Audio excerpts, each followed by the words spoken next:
Assalamualaikum warahmatullahi wabarakatuh. Alhamdulillahi wassalatu wassalamu ala asrafil anbiya'i wal mursalin Sayyidina Muhammadin wa ala alihi wa sahbihi ajma'in. Bismillahirrahmanirrahim. Rabbis rahli sadri wa yassirli amri wahlul 'uqdatam min lisani yafqahu qawli. Segala puji bagi Allah Subhanahu wa taala yang telah memberikan banyak kenikmatan kepada kita semua. Nikmat berupa iman, Islam, dan juga kenikmatan kesehatan. Salawat serta salam tetap tercurahkan kepada junjungan kita, yakni Nabi Muhammad sallallahu alaihi wasallam, yang telah membawa kita dari jalan yang gelap gulita menuju jalan yang terang benderang, yakni agama Islam ini. Adik-adikku PKR Sekolah Alam FVC Malang yang saya cintai dan saya banggakan, pada kesempatan kali ini saya akan mengajak adik-adik untuk mempelajari kisah tauladan salah satu sahabat Rasulullah sallallahu alaihi wasallam yang bernama Salman Al-Farisi radhiyallahu anhu. Kisah beliau adalah perjuangan yang sangat panjang untuk mencari kebenaran, pengorbanan demi iman, dan juga tekad semangat yang kuat tanpa padam. Adik-adikku PKR yang saya cintai, Salman Al-Farisi, beliau berasal dari kota Persia atau Iran. Beliau terlahir di keluarga yang sangat terpandang. Bahkan ayahnya pun menjadi tokoh agama Majusi atau penyembah api. Namun di dalam hatinya beliau merasa kegelisahan karena ia merasakan bahwa masih ada yang belum benar. Suatu ketika Salman Al-Farisi ini mendengarkan agama Nasrani. Ia merasa agama Nasrani ini lebih mendekati kebenaran daripada penyembah api. Akan tetapi oleh ayahnya melarangnya.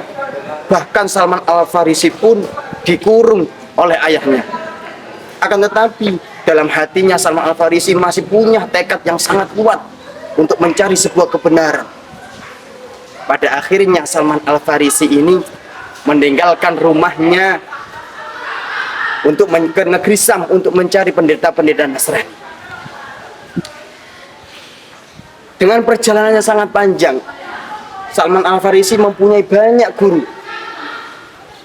Beliau berpindah dari guru satu ke guru yang lain. Setiap gurunya berpesan untuk ketika mau meninggal, berpesan kepada Salman Al-Farisi agar melanjutkan mencari guru yang soleh. Pada suatu saat gurunya hendak meninggal, berpesan kepada Salman Al-Farisi, telah tiba Nabi terakhir diutus. Beliau berada di negeri Arab. Beliau hijrah ke Madinah, berada di berbatuan hitam. Beliau tidak menerima sedekah tetapi beliau menerima hadiah, dan berada di dua punggung beliau terdapat tanda kenabian. Setelah Salman Al-Farisi mendengarkan pesan dari guru yang terakhirnya, beliau merasa semangat sekali untuk mencari kebenaran tersebut. Pada akhirnya Salman Al-Farisi berjalan menuju ke negeri Syam tersebut. Akan tetapi di dalam perjalanannya Salman Al-Farisi justru malah dikhianati dan dijadikan budak, sampai pada akhirnya sampai ke negeri kota Madinah. Setelah itu, setelah datang di kota Madinah, bertepatan Rasulullah ketika berhijrah ke kota Madinah, Salman Al-Farisi mendengarkan kabar tersebut. Ia memastikan menghampiri Rasulullah Shallallahu Alaihi Wasallam untuk memastikan kenabian Rasulullah.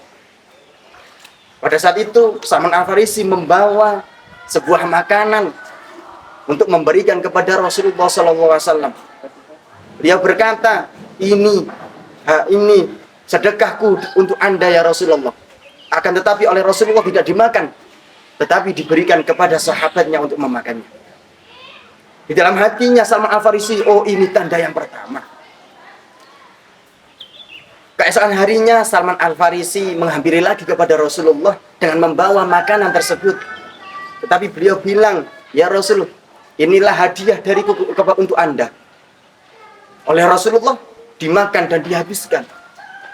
Kemudian Salman Al-Farisi mendekati Rasulullah Shallallahu Alaihi Wasallam, ingin memastikan tanda yang terakhir, yaitu tanda di antara dua punggungnya Rasulullah ada tanda kenabian.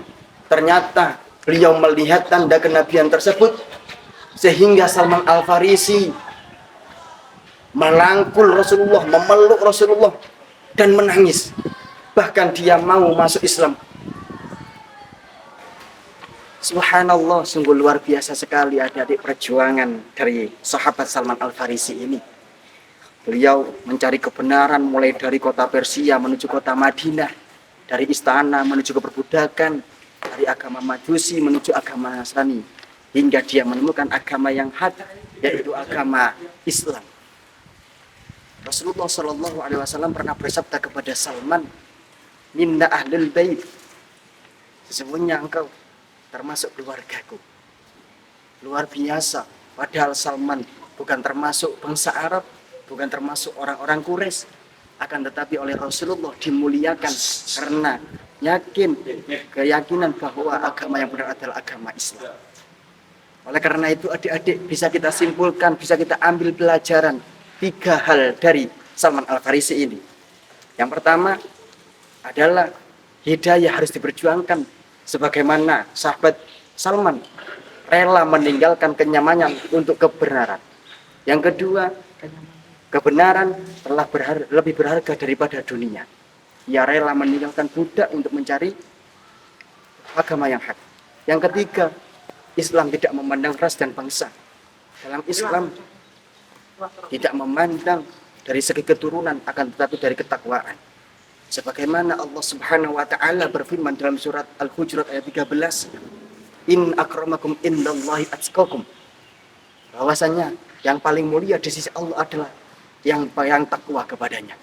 Oleh karena itu adik-adikku, semoga kita menjadi anak-anak yang soleh, menjadi anak-anak yang bertakwa kepada Allah Subhanahu wa taala.